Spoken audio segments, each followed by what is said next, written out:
The day the sky turned dark was the day everything changed for Earth. It started like any normal Tuesday morning. People went to work. Children went to school. Cars filled the streets and planes crossed the sky. Nobody knew that in just a few hours, nothing would ever be the same again. At exactly 2:47 p.m., every screen on Earth went black. Televisions, phones, computers, billboards, all of them showed the same thing. A face appeared. It was not a human face. The creature had skin like black stone. 4 eyes burned with amber light. Its head was massive, covered in ridges that looked like a crown made of bone. When it spoke, its voice seemed to come from everywhere at once. "People of Earth," the creature said, "I am Emperor Torak of the Galactic Dominion. We have watched your planet for many years. We have studied your kind. Now we have come to judge you." Around the world, people stopped what they were doing. They gathered around screens. They held their breath. Some prayed. Some cried. Some simply stared in shock. Emperor Torak continued. "The Dominion rules over 300 star systems. We have done so for 10,000 years. Every species that wishes to exist freely must prove its worth. Those who fail become slaves. Those who refuse to try are destroyed." The sky grew darker. People looked up and saw the massive ships, each one bigger than any city on Earth. They blocked out the sun itself. There were hundreds of them, maybe thousands. "You have one chance," Torak said. "The trial of strength. One champion from your world will face my champion in single combat. No weapons, no armor, just body against body. If your champion wins, Earth joins the Dominion as equals. If your champion loses..." The Emperor paused. His 4 eyes seemed to look directly at every person on the planet. "If your champion loses, your people will serve us forever." The broadcast ended. The screens returned to normal. But nothing was normal anymore. In the hours that followed, the world fell into chaos. Governments held emergency meetings. Military leaders argued about attacking the alien ships. Religious leaders called for prayer. Scientists tried to make contact with the Dominion. Nothing worked. The aliens did not respond to any communication. They simply waited in the sky, patient and silent. After 3 days, Emperor Torak sent another message. This time, it was short. "We have scanned your planet. We have found your strongest life form. Send her to us or we will come for her ourselves. You have 24 hours. Her, the strongest life form on Earth, was a woman. In a small gym in Bisan, South Korea. A young woman named Yuna was teaching a children's wrestling class when the government officials arrived. There were 12 of them, men in dark suits with serious faces. They stood at the door and waited for her to notice them. Yuna was 28 years old. She had short black hair and strong shoulders. Her face was kind, but her eyes were sharp. She had won an Olympic bronze medal in wrestling 6 years ago. After that, she had tried professional fighting for a while. She was good at it. Very good. But she had gotten tired of hurting people for money. So she quit and opened this gym instead. Now she spent her days teaching children how to fall without getting hurt, how to be brave without being cruel, and how to believe in themselves even when the world told them they were too small. "Can I help you?" she asked the officials. "Ms. Yuna," one of them said. He was sweating. His hands were shaking. "We need you to come with us. It's about the aliens." Yuna sent the children home. She listened to what the officials had to say. When they finished, she laughed. "You want me to fight an alien monster to save all of humanity," she said. "And you're telling me this is not a joke?" "It's not a joke," the official said. His voice cracked. "The Dominion scanners found you. They said you have the strongest life force on the planet. We don't know what that means exactly, But they want you. Only you. Yuna was quiet for a long time. She looked around her small gym. She looked at the mats where she had taught hundreds of children. She looked at the photos on the wall, pictures of her students, of her family, of the life she had built. What happens if I say no? She asked. They'll come for you anyway. And they might destroy cities to get to you. Yuna closed her eyes. She thought about her younger brother Jiwon, who was probably scared out of his mind right now. She thought about her parents, who had always worried about her fighting career. She thought about the children who came to her gym every day, looking for hope. Fine, she said. I'll do it. The next 24 hours were a blur. Yuna was taken to a military base, then to a special facility where doctors ran every test they could think of. They found nothing unusual about her body. She was strong, yes, but not superhuman. She was fast, but not impossibly so. Whatever the aliens had detected in her, human science could not explain it. A team was assembled to go with her. Her brother Jiwon was brought in as a translator. He spoke 12 languages and was the best linguist in the country. A woman named Dr. Yunji, a military psychologist, was assigned to help keep Yuna mentally prepared. And General Taiwu, a decorated soldier who had never felt more useless in his life, was put in charge of the delegation. On the morning of the 5th day since the aliens arrived, Yuna and her team boarded a small shuttle that would take them to the Dominion's arena ship. Jiwon sat next to his sister. His face was pale. His hands would not stop shaking. Are you scared? He asked her. Yuna looked out the window at the massive alien ship growing larger and larger. Yes, she said honestly. But being scared doesn't mean I can't fight. It just means I'm not stupid. Jiwon tried to smile. What if you lose? Then humanity becomes slaves. Yuna shrugged. No pressure, right? How can you joke at a time like this? Yuna turned to look at her brother. Her eyes were calm. Because if I don't laugh, I'll cry. And crying won't help anyone. She reached out and squeezed his hand. Whatever happens up there, I need you to remember something. I'm not fighting because I think I can win. I'm fighting because someone has to. And right now, that someone is me. The shuttle entered the alien ship. The doors opened. Strange lights and stranger smells filled the air. General Taiwu stepped forward first, trying to look brave. Dr. Yunji followed, her notebook clutched to her chest like a shield. Jiwon walked close to his sister, unwilling to leave her side, and Yuna walked into the unknown with her head held high. Knowing that the fate of 8 billion people now rested on her shoulders, she had no weapons. She had no special powers. She had only her training, her courage, and the stubborn human refusal to give up without a fight. Thought it would have to be enough. The inside of the Dominion's arena ship was larger than any building Yuna had ever seen. The ceiling stretched so high that clouds formed near the top. The hallways were wide enough for giants. Everything was made of dark metal and strange, glowing crystals that hummed with energy. Armed guards waited for them at the entrance. These aliens were different from Emperor Torak. They were tall and thin, with gray skin and too many joints in their arms. They carried weapons that looked like twisted pieces of metal, but Yuna had no doubt those weapons could kill. Follow, one of them said in broken English. Emperor waits. The walk to the throne room took almost an hour. Along the way, Yuna saw things that made her heart sink. She saw aliens of dozens of different species, some with scales, some with fur, some with bodies that made no sense at all. But what struck her was their eyes. They all had the same look, the look of people who had given up hope long ago. These were the slaves, the species that had failed the trial of strength. Jiwon walked close to his sister.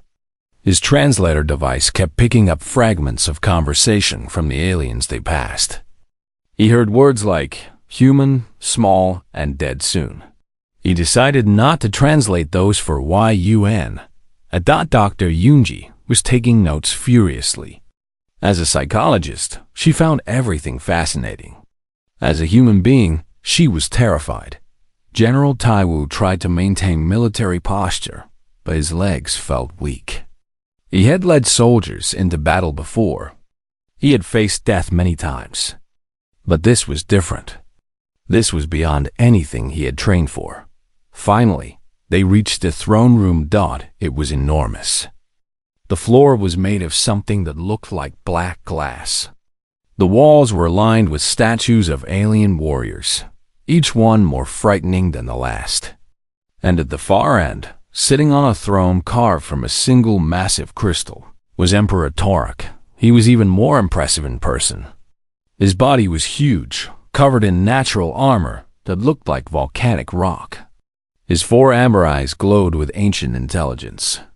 When he stood, the ground seemed to shake. Around him stood his advisors, aliens from different species, all of them wearing fine robes and expressions of cold superiority.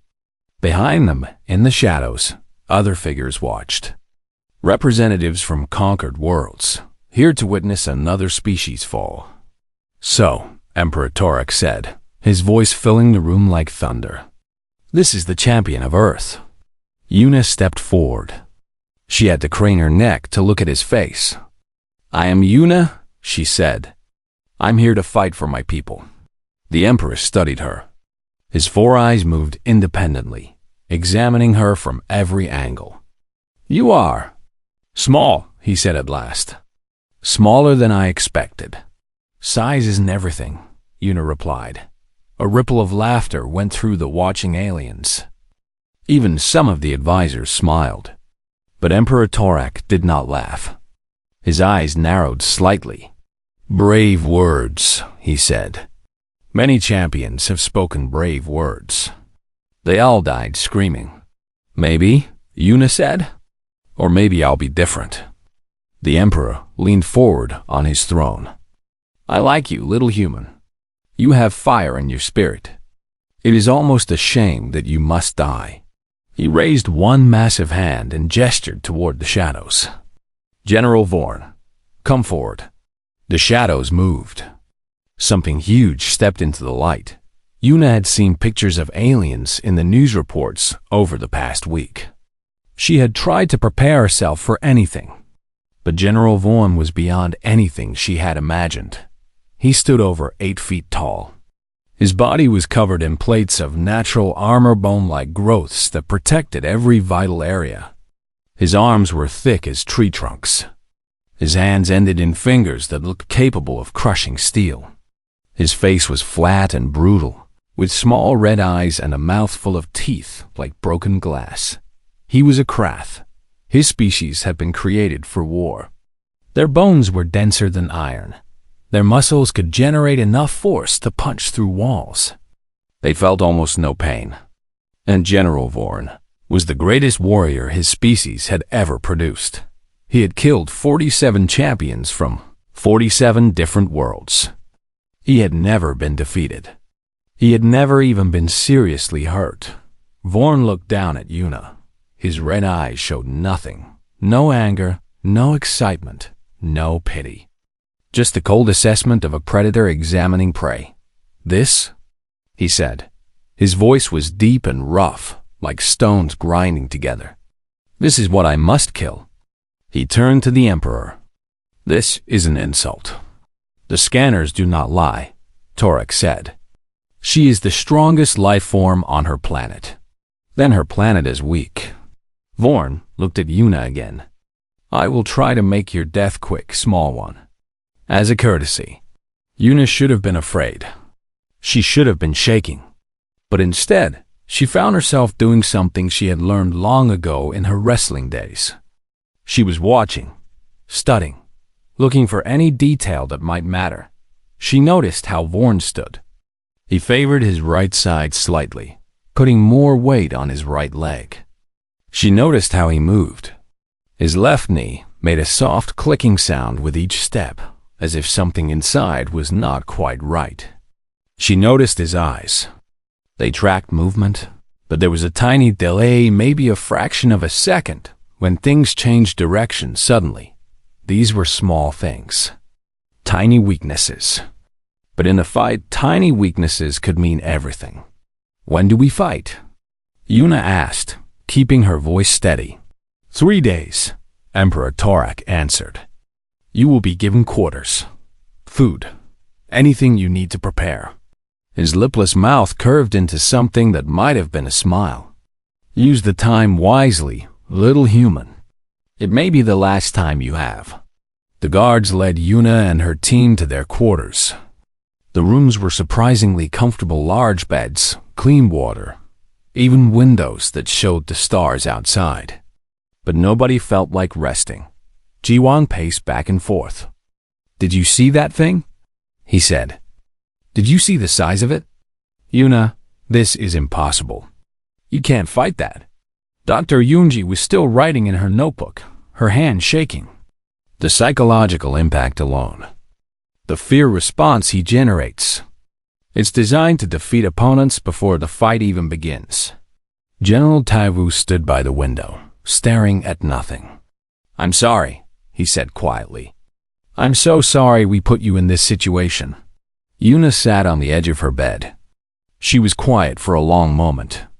Then she looked up at her team. I saw his knee, she said. What? Jiwon stopped pacing. His left knee. It clicks when he walks. And he favors his right side. Yuna's eyes were focused now, sharp and calculating. He's been hurt before. Nobody notices because nobody lives long enough to use it against him.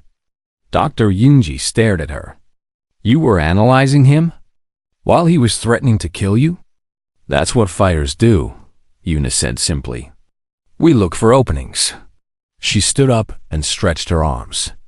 He's strong. Probably the strongest thing I'll ever face. But strong doesn't mean unbeatable. It just means I have to be smarter. Jiwon shook his head. 3 days. You have 3 days to figure out how to beat something that has killed 47 champions. Yuna smiled a small, tired smile, but real. Then I better get started. She walked to the window and looked out at the stars. Somewhere out there, millions of miles away, Earth was waiting. Families were praying. Children were hoping. An entire world was counting on her. She placed her hand against the cold glass. I won't let them down, she whispered to herself. Whatever it takes. I won't let them down. The stars offered no answer. They only watched, ancient and silent, as they had watched countless champions before.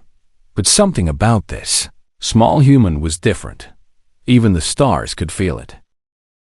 On the first day of preparation, General Vorn trained in the public arena. Thousands of aliens gathered to watch. Screens throughout the ship broadcast his every move. He lifted weights that would have crushed a tank. He punched training pillars made of reinforced metal, shattering them like glass. He fought against 10 armed warriors at once and defeated them all in less than a minute. Each demonstration sent a message. The human had no chance. On that same day, Yuna did not train at all. Instead, she asked the guards for permission to walk around the ship. They looked at her with confusion. No champion had ever made such a request before. But Emperor Torak found it amusing, so he allowed it. What are you doing? Jiwon asked as he walked beside his sister through the massive corridors. You should be practicing. You should be preparing. I am preparing, Yuna said quietly. Just not the way you expect. She walked slowly, watching everything. She saw how the ship operated. She saw who held power and who did not. She saw the slaves scrubbing floors and carrying heavy loads. She saw the soldiers standing guard, bored and careless. And she noticed something important. The slaves were everywhere. They did everything. The mighty Dominion could not function without them. In the afternoon, Yuna stopped at a small food station where workers prepared meals for the lower levels of the ship. An elderly alien was working there, a creature with pale blue skin, 6 arms, and compound eyes that shimmered like jewels. Her species was called the Veth, though Yuna did not know that yet. "Excuse me," Yuna said politely. "May I sit here?" The alien looked up in shock. In 10,000 years of Dominion rule, no champion, no free person had ever spoken to her so kindly. Yes. You may sit," the alien managed to say. "Thank you." Yuna sat down on a small bench. "I'm Yuna. What's your name?" The alien's compound eyes blinked rapidly. My name?" "Yes, your name. The thing people call you." "I am Prill."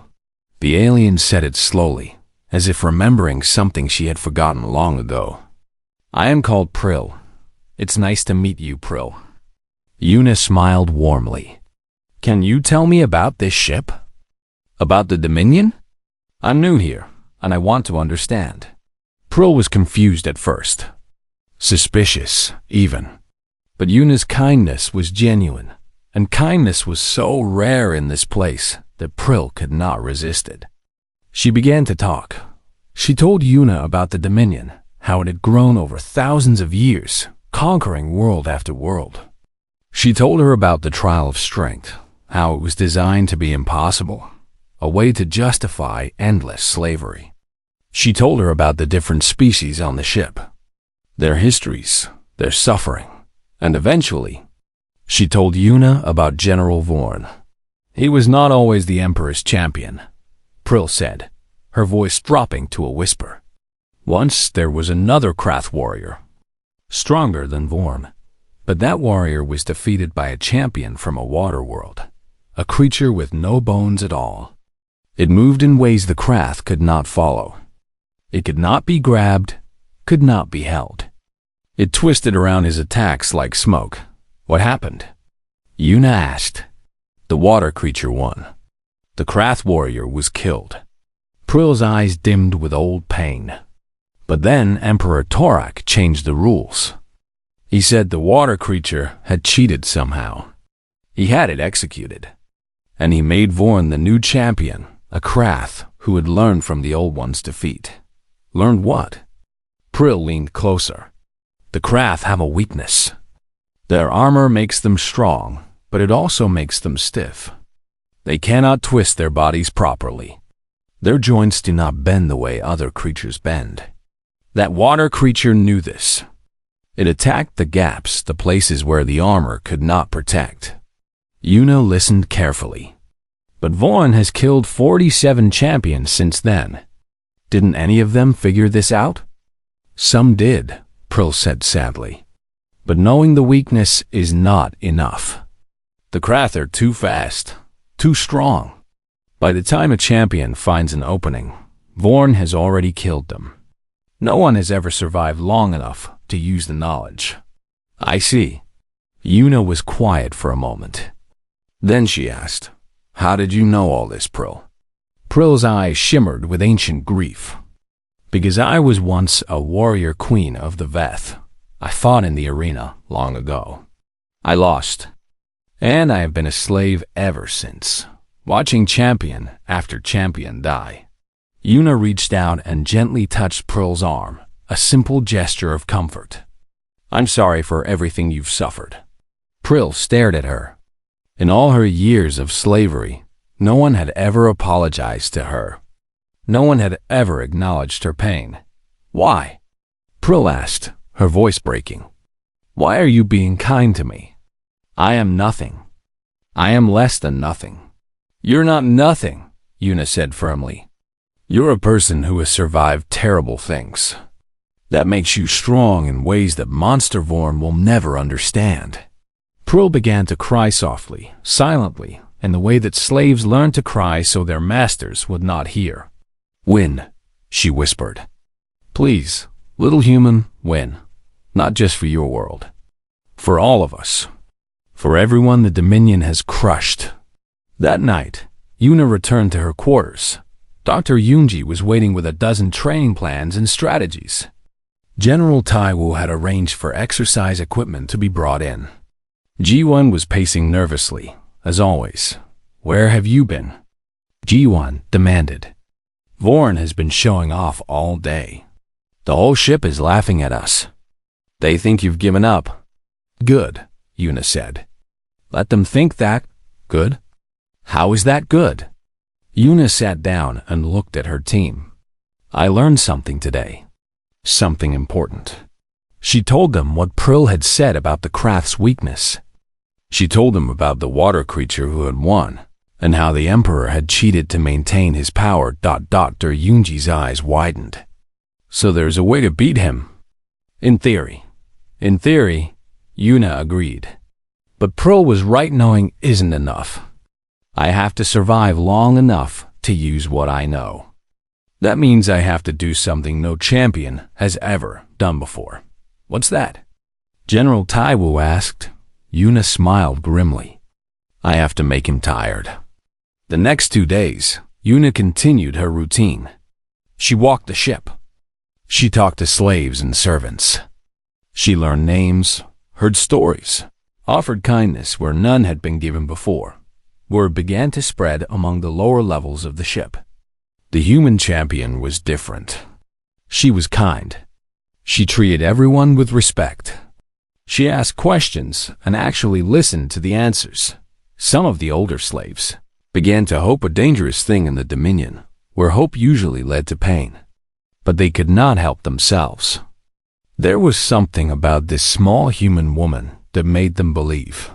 On the night before the fight, Yuna finally trained. She did it alone, in her quarters, with the lights dim.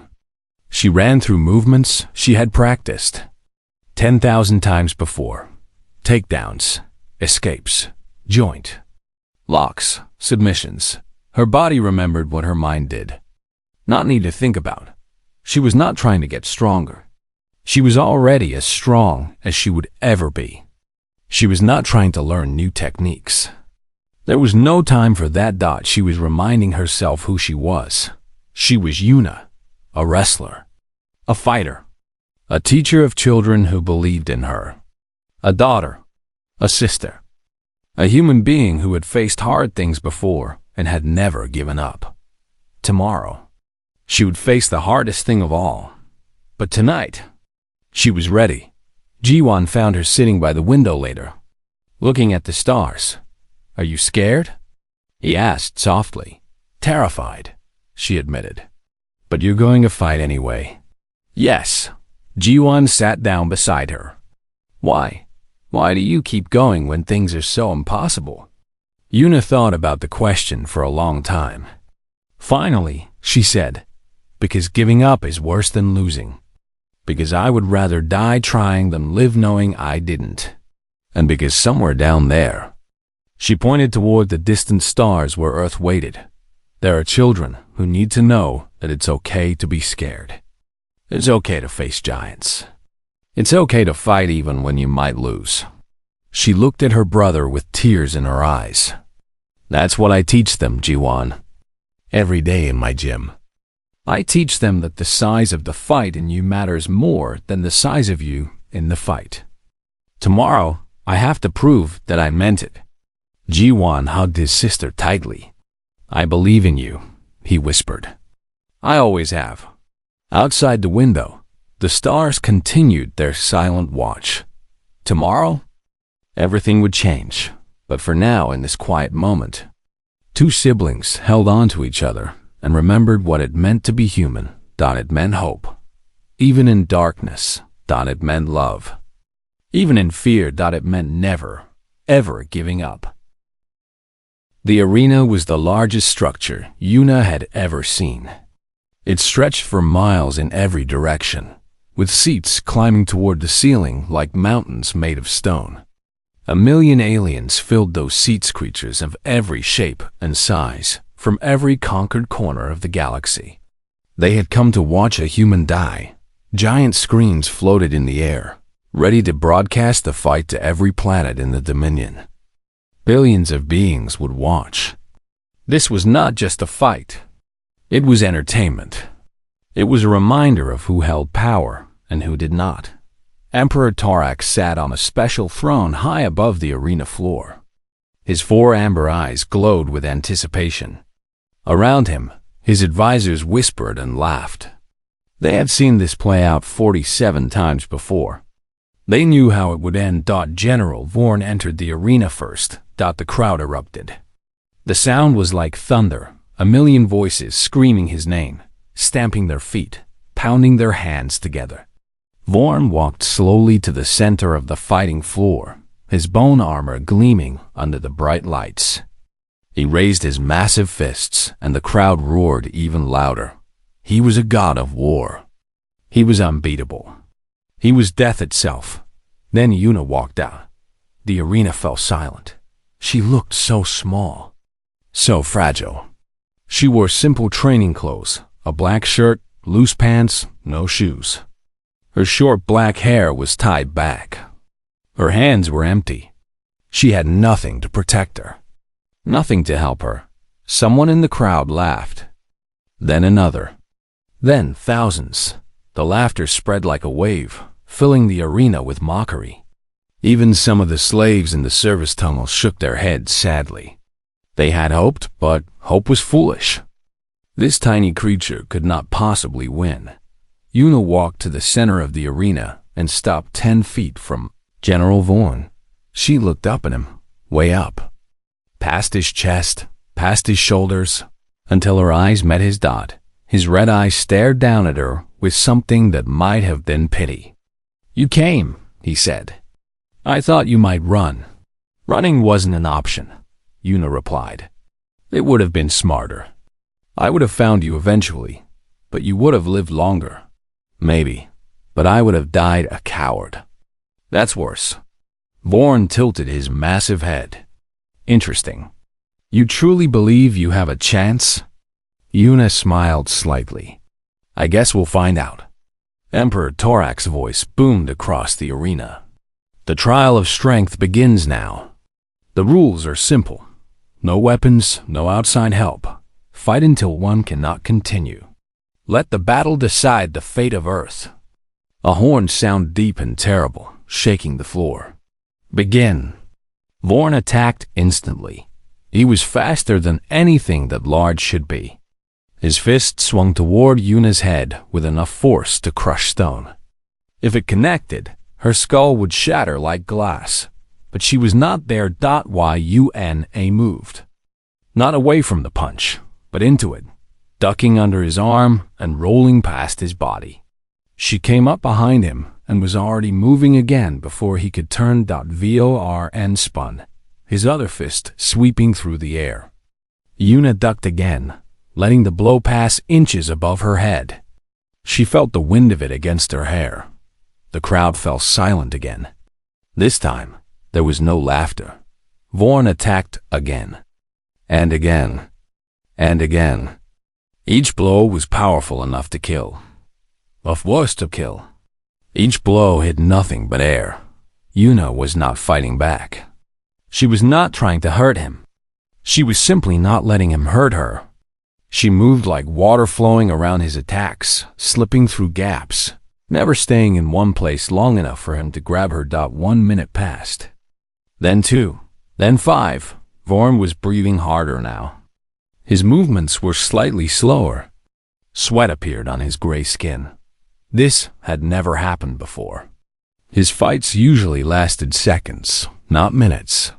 His opponents were supposed to be dead by now. "Stand still," he roared. "Fight me properly." "Make me," Yuna replied. She continued to move. Dance, almost. She had spent years in wrestling, a sport where smaller people regularly defeated larger ones by using technique instead of strength. She had spent years in mixed martial arts, where timing and distance were more important than power. Every lesson she had ever learned, every hour of training, every drop of sweat, it all came together now. 10 minutes passed. The arena was completely silent, except for the sound of Vorn's heavy breathing and his feet pounding against the floor. The aliens in the crowd looked at each other with confusion. This was not how the trial worked. Champions were supposed to die quickly. Champions were not supposed to make General Vorn look foolish.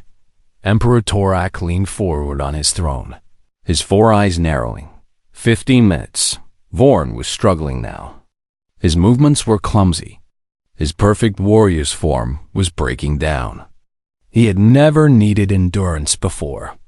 His body was built for short, explosive violence, not for a long chase. Enough games, he snarled. He stopped chasing and planted his feet. If you won't come to me, I'll wait for you. You'll have to attack eventually. Yuna stopped moving. She stood 20 feet away, barely breathing hard. Her eyes were calm, calculating. You're right, she said. I will. She walked toward him, slowly, deliberately.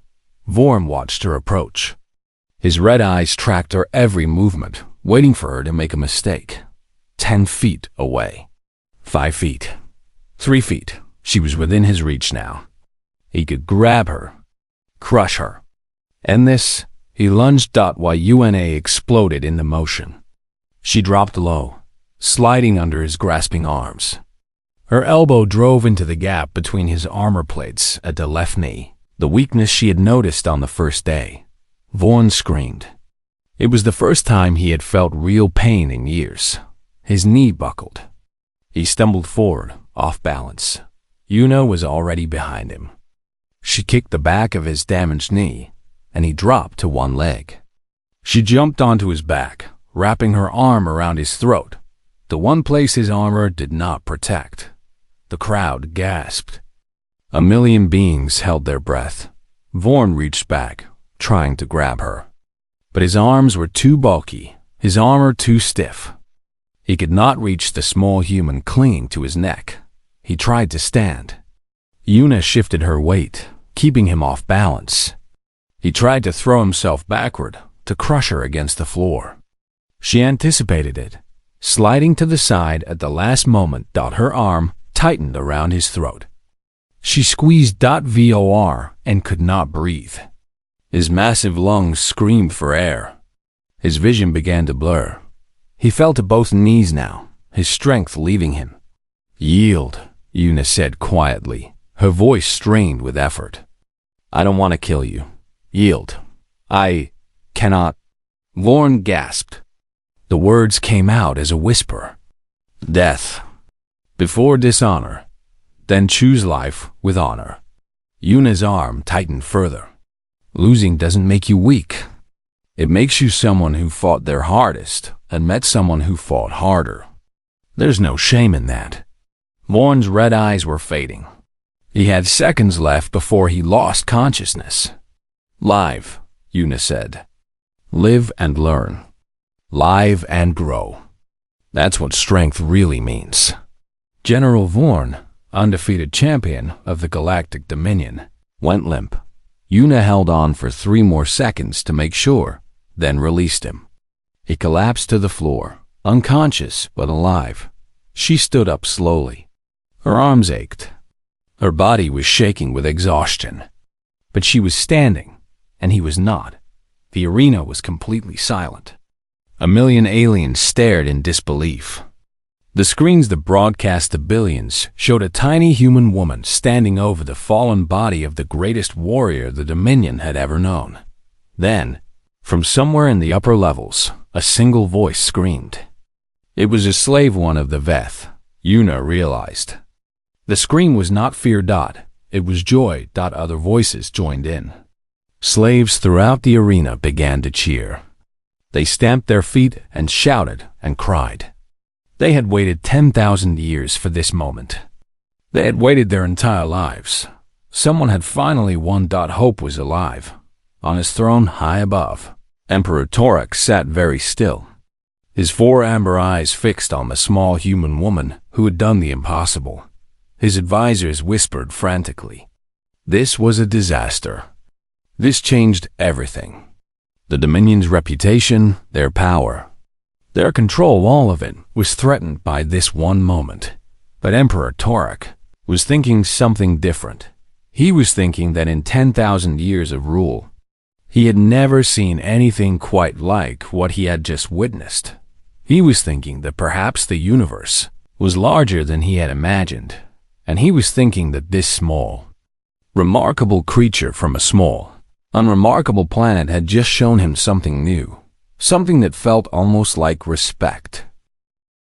The cheering of the slaves lasted for several minutes before the guards managed to silence them. But the silence that followed was different from before. It was not the silence of fear. It was the silence of waiting, of holding breath, of wondering what would happen next. Emperor Torak rose from his throne. He descended the long stairway from his elevated platform, his heavy footsteps echoing through the arena. His advisors scrambled to follow him, whispering urgent warnings that he ignored. The guards stiffened to attention as he passed. Yuna stood alone in the center of the arena floor. Her body ached in places she did not know could ache. Her arms felt like they were made of stone, but she kept her back straight and her eyes forward as the Emperor approached. He stopped 10 feet away from her. Up close, he was even more massive than she remembered. His shadow fell over her like a blanket of darkness. For a long moment, neither of them spoke. Then Emperor Torak said, "You could have killed him." "Yes," Yuna agreed. "Why didn't you?" The question hung in the air. On the screens throughout the arena and on screens across the entire galaxy, billions of beings waited for her answer. Yuna took a deep breath. When she spoke, her voice was tired but clear. "Because strength isn't about how much damage you can cause," she said. "It's about how much you choose not to cause. It's about knowing you could destroy something and deciding to protect it instead. It's about being powerful enough to show mercy." The Emperor's 4 eyes studied her carefully. "You believe this, truly?" "I do." Yuna met his gaze without flinching. "I run a gym for children back on Earth. I teach them how to fight. But I also teach them when not to fight. I teach them that real strength means controlling your power, not letting your power control you." She gestured toward the unconscious form of General Vorn, where medics were now carefully tending to him. "He'll wake up. He'll recover. And maybe he'll learn something from this.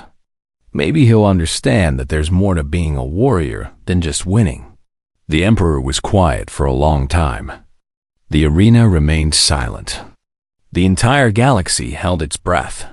Then Emperor Torak did something that had not been done in 3,000 years. He bowed his head. The gasp that went through the crowd was like a wave crashing against rocks. Advisors stumbled backward in shock. Guards gripped their weapons nervously. This was impossible. This was unthinkable. The Emperor bowed to no one. "Earth has proven its worth," Torak announced, his voice carrying to every corner of the arena and beyond. "Not through violence, but through wisdom. Not through cruelty, but through mercy. You have shown us something we had forgotten, that there is strength in kindness, and power in restraint."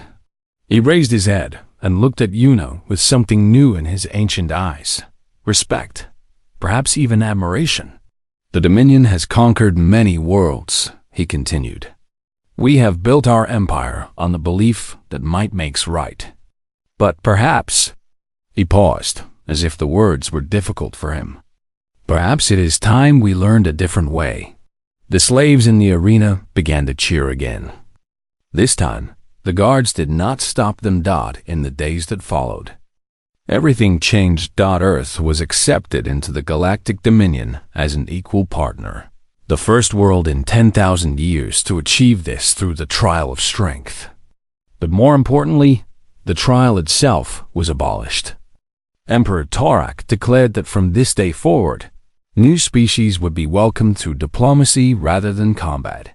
Many of his advisors protested. They said he was being foolish, that he was showing weakness. But Torak had ruled for a very long time, and he had seen the look on the faces of his slaves when Yuna won. He had seen hope return to beings who had forgotten what hope meant. That hope could be dangerous, or it could be the foundation of something new. Torak chose to believe it was the latter.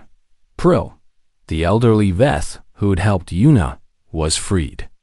All the Veth were freed. Over the following months, more and more enslaved species were granted their liberty. It was a slow process. 10,000 years of cruelty could not be undone overnight, but it had begun. And it had begun because one small human had chosen mercy over murder. Una stayed on the Dominion ship for 2 more weeks, helping to negotiate the terms of Earth's membership.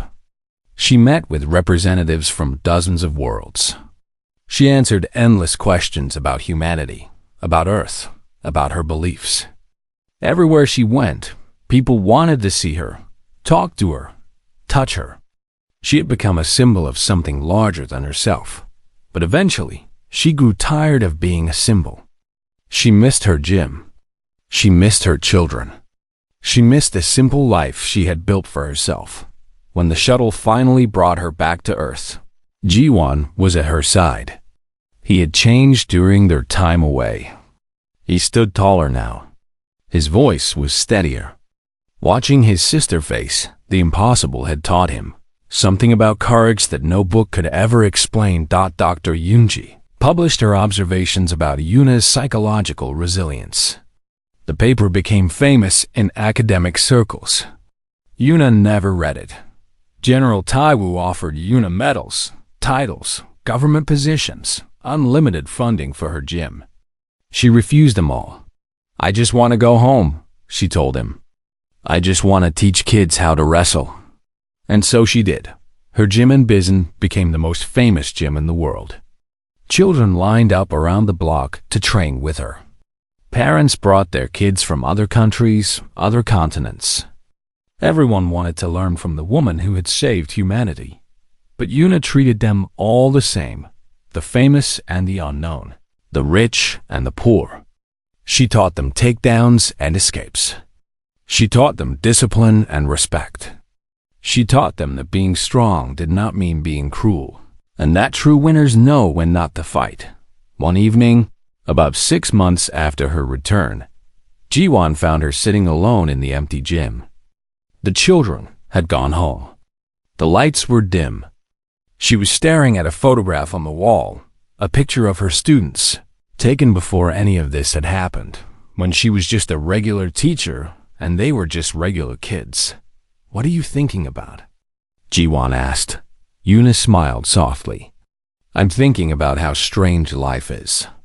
A year ago, I was nobody. Just a retired wrestler running a little gym. Now," she shook her head, "now they call me the savior of humanity.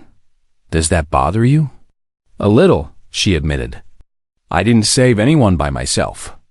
I had help from you, from Dr. Yunji, from Prill, from everyone who believed in me." She looked at her brother. "The truth is, I'm not special.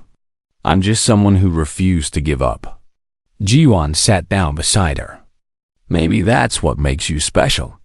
Outside, the stars were appearing in the evening sky. Somewhere out there, millions of light years away, beings on countless planets were telling stories about the human who had defeated the undefeatable. They were telling their children that even the smallest could challenge the mightiest. They were learning to hope again. Yuna did not know about all of that. She did not need to know. What mattered to her was here, this student, these students, this life she had built. Tomorrow, new children would arrive. They would be scared and uncertain, just like all children are when they start something new.